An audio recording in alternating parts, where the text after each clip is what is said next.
On this episode of Ozfish Adventures, we travel the blue route on the way to Perth to pick up the new boat. Return trip, we travel that grey shaded section. It's a total of 9,250 k's with 1,850 k's of dirt. Alright everyone, we've made a bit of a decision here. We're going to sell Big Red, the boat, the tinny. We're going to buy a big glass boat. So yeah, we've just left Charters Towers, come from Townsville. We're going to head across to Alice Springs, through NT, cut across through Uluru, then straight across to Perth. Yeah, so we'll see how we go. We've got the dogs at the back, they'll come along for the journey. And yeah, we'll give you an update later on. Our first part of the trip had been a good run from Charters Towers with very little traffic on the road. We pushed on through the night till we got to our next destination. So we had a good trip last night, made it into Cloncurry, pulled in at the dam here, the Chinaman Dam I think they call it. Had a bit of a swim, bit of a freshen up, and yeah, we'll see where we get to today. Yeah. Leaving Mount Isa, we finally hit our first stretch of dirt, arriving at the border. Righto, we've finally made it to the NT border. Only 3,000 k's to go. No shortage of flies out here, so we're going to jump back in the car and keep on going.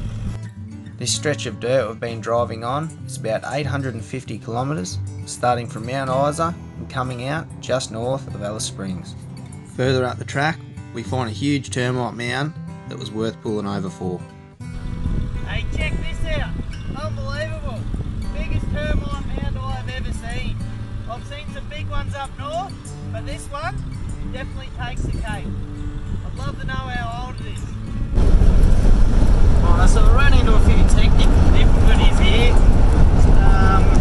The starters, the aircon blower motors decided to pack it in on us.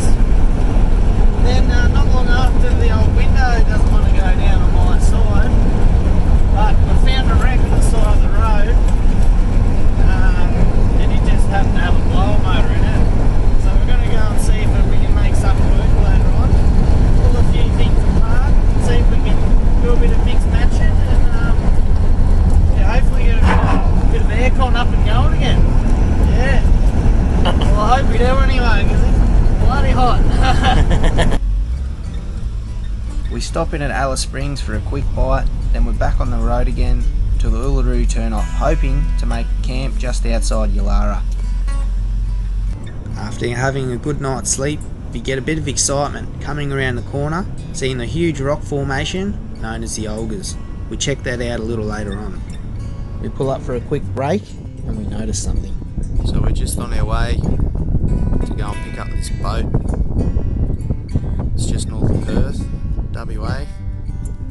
We just thought we'd stop and take in some of the scenery here. Oh, there's rock. Yeah, no, pretty awesome. If you haven't been out this way, I recommend you take a bit of time and come and have a look. Really, really special place. Yep, I recommend you put that one on your bucket list. Just awesome.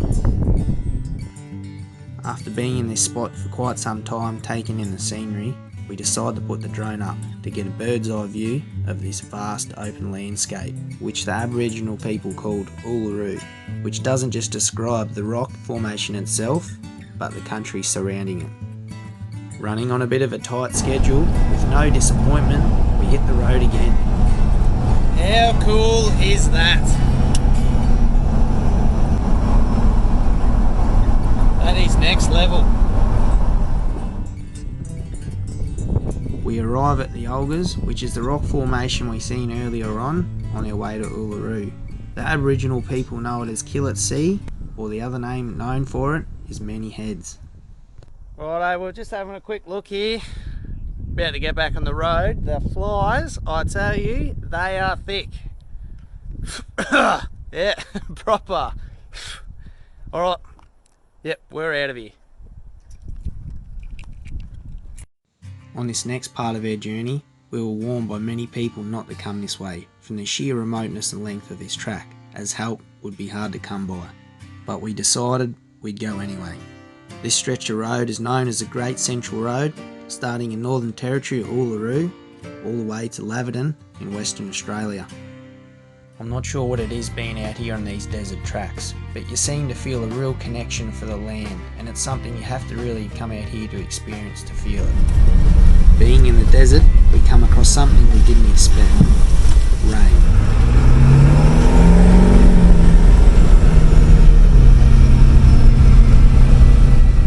A little bit interesting along here. I'm not sure how far this is going to go on for, but I think the storm is in front of us. It seems to be dumping a lot of rain, so hopefully we can still get through. We've gone through a couple of deep crossings now. Yeah, we'll just keep pushing on and we'll see what the rest of the road brings. Chucked her in the high floor just in case I've got to get on the hammer. And yeah, we thought we were nearly at the end of this, but yeah, the old road that just keeps on giving.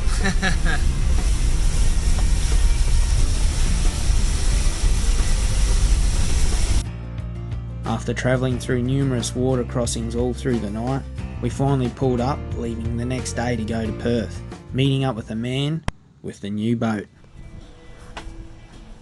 Well guys, this is it. First time I've seen the boat. Wow. Oh, there's got to be some spear fishing to be had in this. Oh.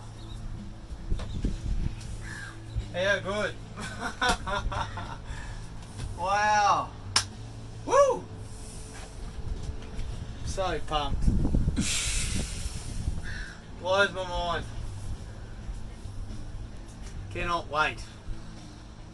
Next video is going to have some serious spearfishing, I'd say. Oh yeah. Yes.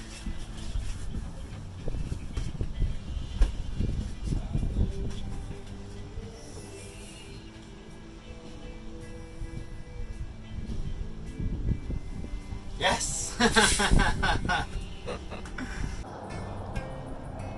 Righto, well, here it is.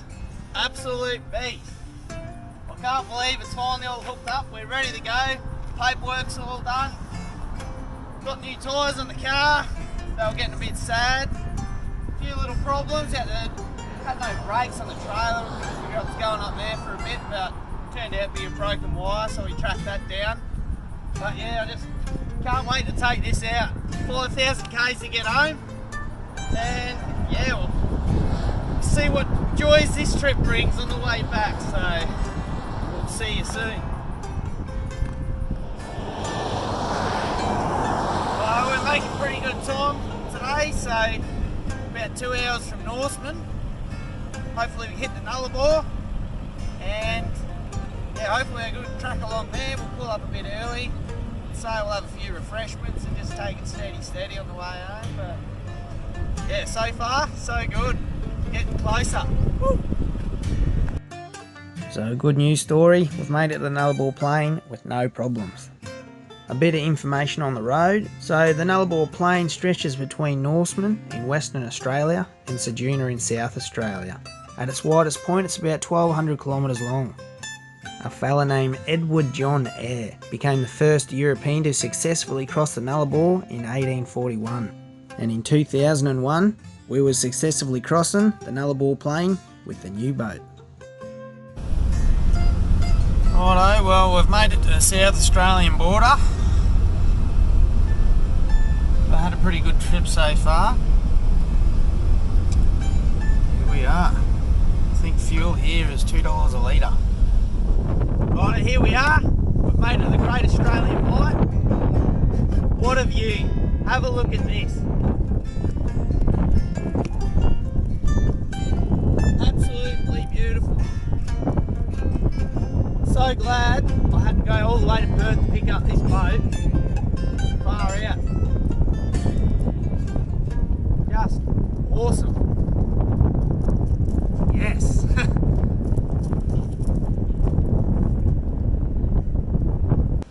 We've just pulled in the Burke here. Notice the car's getting a bit low on fuel. If you come past the servo here, 98 cents per litre. Before you ripper, you can't get much better than that. So we're going to fill up, get going.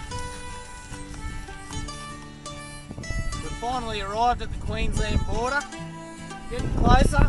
So the last leg of our journey to the start of New Oz Fish Adventures. Can't wait to stick the boat in the water. There's going to be some really cool videos coming up soon, so stay tuned. If you'd like any more information on our trip, log on to www.ozfishadventures.com.au or leave a comment on our YouTube channel.